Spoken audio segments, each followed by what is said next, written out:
Hello, lovely. This is Into the Hen House, a podcast for moms with littles. We are joining our voices to a revolution of remembrance. And as mothers, we are rising together and choosing to live, birth, and mother from a place of internally sourced power and deep connection. Join us on this journey as we dive into topics of mindful and intuitive living and mothering, healthy and sovereign living, as well as the often taboo topic of birth trauma, both healing and preventing it. We are your hosts, Andrea, Caitlin, and Chantal. And if you're ready, it's time to jump into the hen house. Hello and welcome back. We're in season 5 of the Into the Hen House podcast, and we're trying a bit of a new format. So we are taking our interviews and making them into 2 episodes. So a little bit shorter for you guys, a little bit easier for all of our busy moms to digest and have a chance to listen to. We hope you're loving this. And on this week's episode, episode 3, we have Dr. Kristen Mitteness, who happens to be my business partner at White Horse Family Wellness and an amazing contributor to our community. She has done lots in our area. She started an outdoors club. She's got a forest school going. She's on the board for different things with our town. She is incredible, and we're really lucky to have her here with us today. Kristen, tell us about yourself. Hi, I don't even know where to start. So I'm a chiropractor by trade. I have an almost 3-year-old and another one on the way. We just built a house. We just started this new clinic. There's lots and lots of changes on our end, but all good stuff. Yeah. Tell us a bit about, you love the outdoors. You're always outside. It's something I think is really admirable about you. Have you always been that way? Have you always loved being outside, or what sparked that for you in your life? I'm going to say yes, partially because I grew up in the 90s, and that was and in a small town where we did have a lot of freedom. Like, it wasn't awkward to just send your kids outside. We ran around the neighborhood. I had friends in every neighborhood I lived in. So yeah, we did spend a lot of time outside just naturally because there really wasn't another option. And that was regardless of the weather. I grew up in Minnesota, so it's not that much different than being in Manitoba. We did have all 4 seasons, winter, things like that. My dad is a very avid bow hunter in that the bow hunting season is longer than a normal hunting season. And every Wednesday after work, he went hunting. Every Thursday before work, he went hunting. And I'm going to say almost every weekend during the hunting season, he was gone. Plus, he did an extended week at the beginning of September every year. So just naturally, he was outside. So we were outside helping him with target practice, or, I don't know, getting his gear ready. And with that comes, I'm not going to say we did a lot of camping, but we were outside exploring on every vacation. So I think it was just normalized in our life. So we didn't think anything of it. And then that translated into how you parent. Oh, absolutely. Absolutely. Especially, well, let me think. I always liked being outside. I played sports that were outside, with the exception of gymnastics. I ran track, I ran cross country. So our sport was naturally outside. So it made transition with activities outside to be normalized. Again, like, in all seasons. So it didn't matter if it was raining, you still went for your run. It didn't matter, like, if it was snowing a little bit, you still had cross country practice. Like, the weather didn't change what you were going to do, just changed how you dressed for it. So yeah, coming to parenting, I don't know when I came across 1,000 hours outside, but it resonated with me hard. And there's so much good research. Being a chiropractor, we kind of dig into the research, I think, a little bit different than other people. And I've always taken, ever since I guess I came across the paleo diet, the evolutionary approach to life. And so being outside from an evolutionary standpoint makes way too much sense. So to parent outside just makes life so much easier. For people who are not familiar with that, tell us more about the evolutionary perspective. Sure. So humans obviously have been on the earth for a long time. And the way we're living now in a nuclear household, inside a house the way that we do, commuting, being inside a vehicle, being inside even just our work. Even just 100 or 200 years ago, a lot of people still worked outside between agriculture and construction, things like that, where we just haven't lived a life inside the way we do now. And we're slowly, I'm not even going to say slowly because it's happening really fast, seeing the ramifications of that in the way that humans develop. And I would say even in the last 10-ish years, I think smartphones kind of like 13-ish years, even changed that further. So just makes it more important to get outside. Well, even if I think of it, my mom's parents, they had only just a very, very tiny house. Like, they did build a bigger house later on, but their original house was basically a giant hole dug in the ground. They did the inside a little bit. The roof was only like the walls that you could see on the outside of the house were only like a foot or a foot and a half tall. And then they built the roof on top of that to keep it warm. And in summer, they had a summer kitchen, which was all outside. And they were farming. They, like, the whole family lived outside, because who wants to live in like a one-room home that has no windows? Oh, for sure. You all just year. naturally Like, the outhouse be was outside. Like, they were always outside. And I'm going, that was not, I mean, that's my grandparents. Like, that was how my mother grew up until she was like 12 or 13. Yeah, it's And wild. I'm going, it's not that long. It's really not that long ago. And I'm going, like, it's so different now. Yeah. Even just going to our parents' generation, I think I look at my dad's family. He's one of 9 children. They grew up in what here is called a wartime home. They're like it's a small house, right? It's small. I cannot imagine 9 kids being indoors all day long. So what did they do? They went outside. Like, we've all heard, whether it's from our own generation or from our parents, we were outside from sun up to sundown. We didn't come home till the street lights turned on. La la la la la. Yeah, no kidding. There was nowhere to go in the house. Of course, we were outside. For sure. You'd go crazy. Yeah. Right? And it's not like the mansions that you see now, especially, let's say, like driving through Atlanta or something, and you're like, okay, my goodness, you need a map to find your way around that house. And you don't need to leave. We've designed our houses so we can do everything inside of it with no reason to leave. Yeah, well, and now with all the online shopping too, it's like literally everything. You don't even have to leave for groceries. It's like, oh, it'll get delivered to my door. Yeah, and people are working from home. Like, you actually don't have to leave your house if you didn't want to. Yeah. So, okay, we've seen this. All of us are chiropractors. We've all heard, and maybe some of our listeners have heard of this too, tech neck. So we even have words for the way that technology on this indoor living is affecting our bodies and spines. I'm going to change our order up just a little bit on our questions because this is flowing into this more naturally. But Kristen, what would you say are some of the impacts you've seen on how much time kids and adults are spending indoors?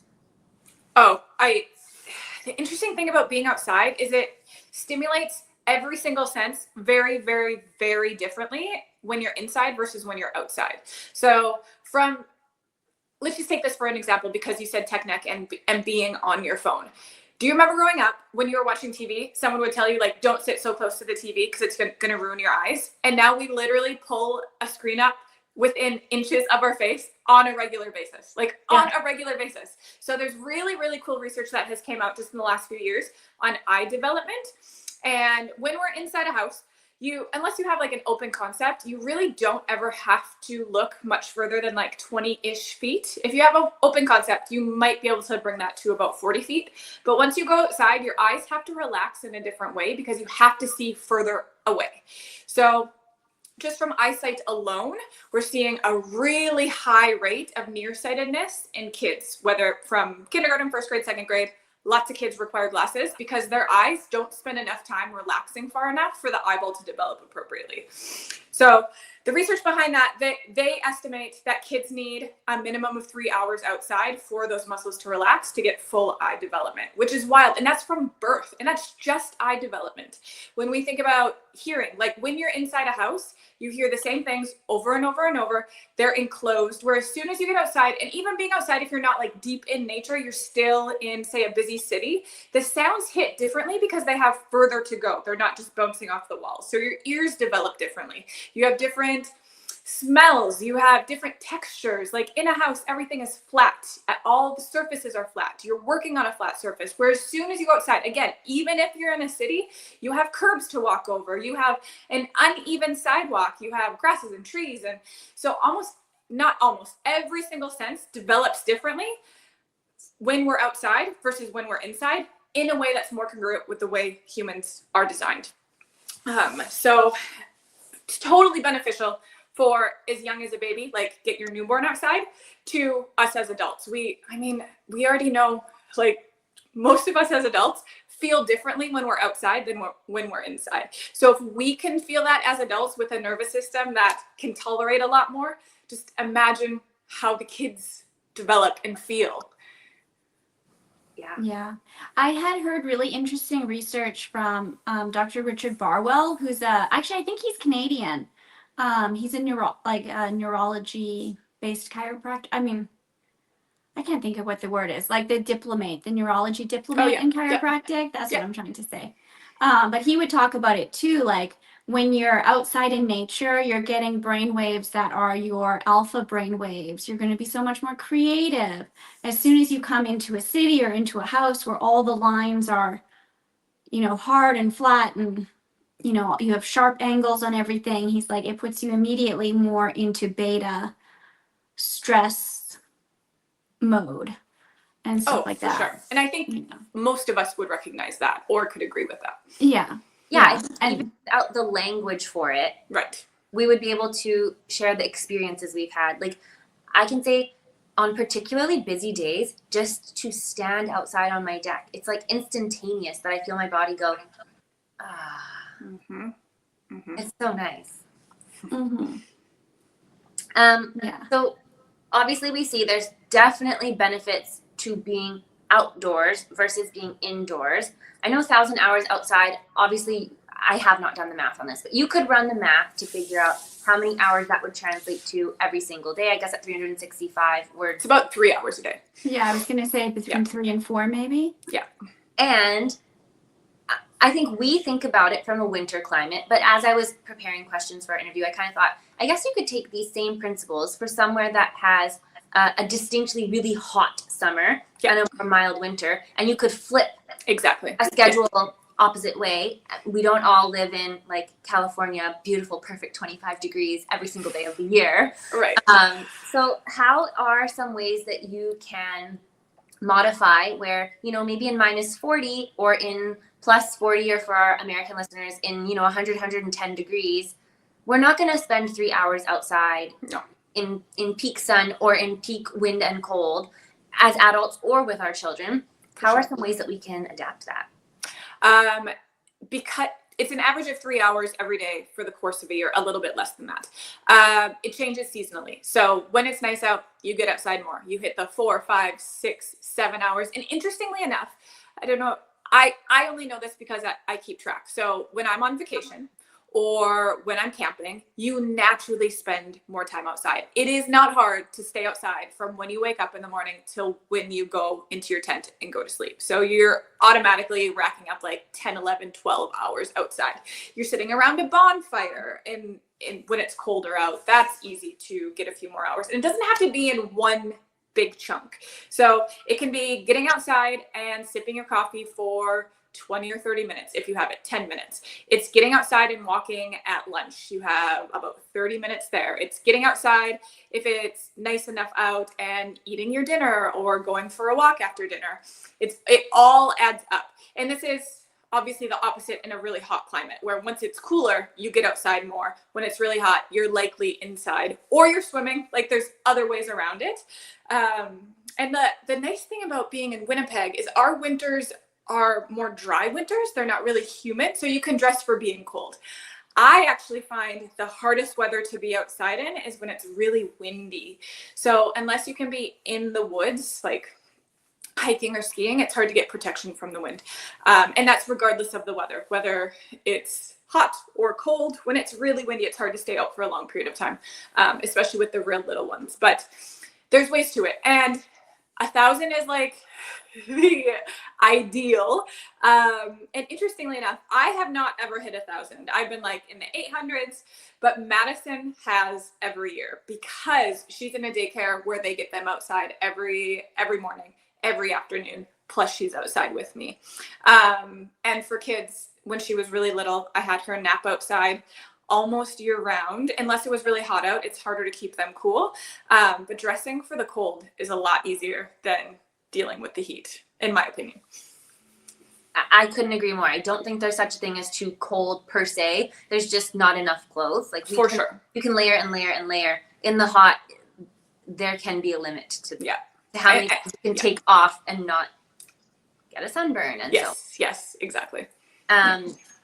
You did mention camping with your family, being outside on vacations. What are some of the other ways that you yourself maximize your outdoors time? We walk places when we can. We bike places when we can. We meet up with people outside versus like meeting up in the coffee shop. We're grabbing coffee, sitting outside, sitting on a patio, going for a walk. Those are probably my main ones. Even like you can really do a lot of the things you do inside, but just put yourself outside, whether it's sitting and reading a book. You pop yourself outside somewhere comfortable, whether it's eating meals, like because you spend enough time doing it, especially when you're with other people, is an excellent opportunity to be outside. Even kids doing homework, pop them outside. Like there's really simple, like you have to be a little bit creative. You might have to create your outdoor space to be a little bit more inviting to be outside. And it's making a habit of it too. So we have a habit of pretty much regardless of the weather, after we eat dinner, we go for a little walk outside. If that's like just to the mailbox, if that's around the neighborhood, it's just putting the little pieces in your day so you're getting outside regularly versus feeling like you have to be outside in one big chunk. That can be overwhelming for people. Totally. I think it's a neat share.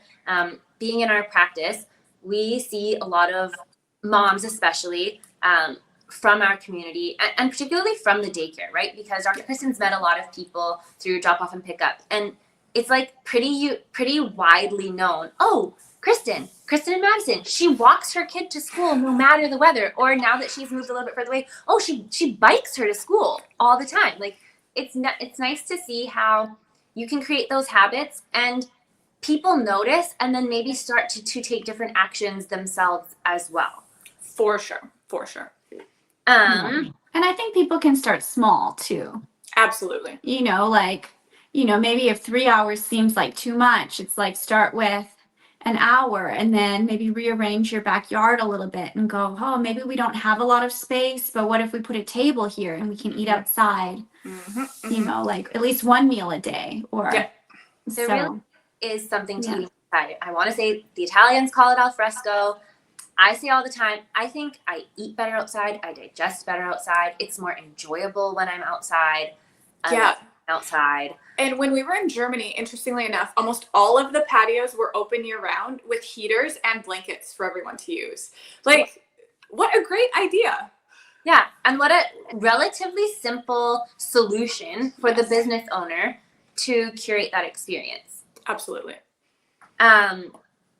We talked about like some of the different ways that we spend time outside, and we are going to talk about your forest school program that you have started in the community. But before we talk about that, I want to ask about, you also started an outdoors club right here in our town. Tell us a bit about what brought that on for you. What made you want to do it? What was your experience like doing it?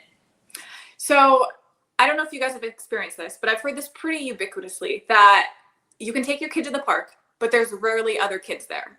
But if there are other kids, your child will play at the park significantly longer than if it's just you entertaining your child. And even for me, like I'm not going to say it's more fun for me. It's more relaxing for me to go to the park if my child has other kids to play with, regardless of the age, versus if it's me trying to entertain my child at the park. So I was like, okay, we're going to the park regularly every week at this time. If I just let the community know, like, hey, this is park time, will they show up? And it's been hit and miss. I mean, the upside of it was that I met Dr. Caitlin. But so, and you also meet more like-minded parents, and you show other people, similarly to when we walk and bike to daycare, like it's okay to get outside, and it's fun to get outside. And it's especially more fun when you're with other families. So for our local community, and you could do this in any community, if you're on some kind of mom's Facebook group, just, hey, park day, this time, bring some snacks, let's just go hang out.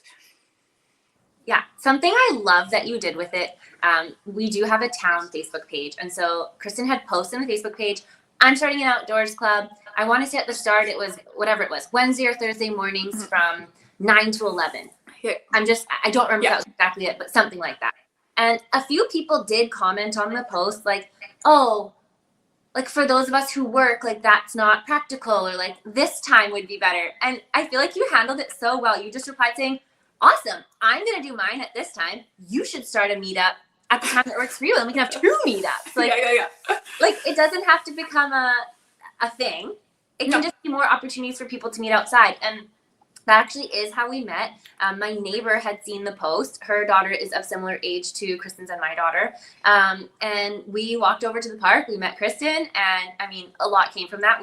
We birthed a practice outdoor club, which is really neat. And I would say our three groups were quite consistent with that first session, if you will, of the outdoor club. There were a handful of others who did come as well, and it was nice to get to know your neighbors that way in like a pretty casual setting and let kids play and have fun. And I think you've now started a new session. I have only been to it once so far, but we're looking forward to joining again and just meeting more of our neighbors. So it's a fun way to connect with your community and be outside. Yes, absolutely. And we're doing Friday afternoons right now. And my dream for it would be that we get enough people there because it's right before dinner time, or kind of like right at that early dinner time, that people are bringing their dinners. We can eventually do like potlucks or barbecues, or it's just such an easy way for everyone to get outside and enjoy their time together and create community. Love it. Kristen, thank you so much for all of the knowledge you've shared so far. I'm really excited to dive deeper into the Forest School itself and some of that on episode 4. Talk soon. Thank you so much for listening. If you are loving this podcast, please go ahead and subscribe and leave us a review. Both of these really help the show. As you go out into the world this week, know that we are sending you so much love and wishing you a wonderful and beautiful day, and we will see you back here soon.